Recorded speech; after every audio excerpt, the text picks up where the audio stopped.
22, the watt second is a unit of power, energy, potential difference, or electric field strength. So let's break this down. We have the watt second. So watt times a second. Well, what is watt?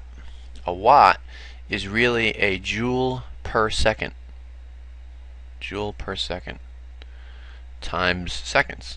So seconds cancels out and we just get joules. And joule is a unit of work or energy, because work and energy are the same units, joules. So energy, that's it.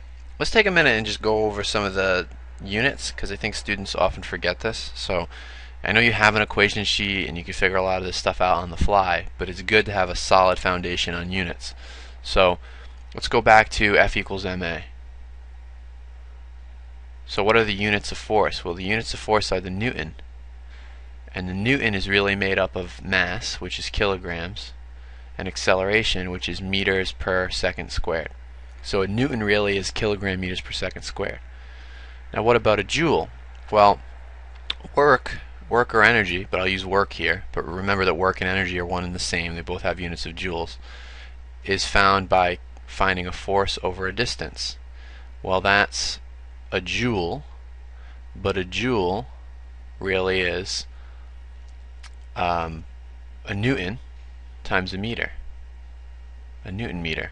And then within that is the Newton is really kilogram meter per second squared, so you could say that this is kilogram meters squared per second squared. We don't do that normally, we just say Newton meters or joules, but you could do that theoretically. Those are the units that are rolled up into Newton. And then finally we could talk about power.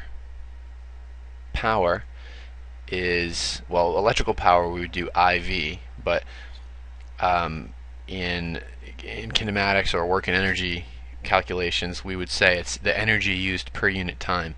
So it's joules per second.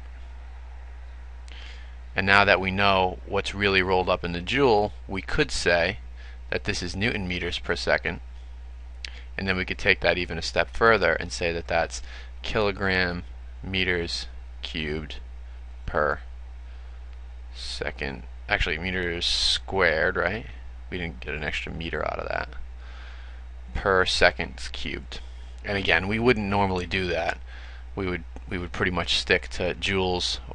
Oh, I'm sorry, and of course the most important thing that I wanted to say out of all this is that the joule per second has its own name. It's a watt. So I really should have wrote that in the first case. This is the watt. And that's the unit of power.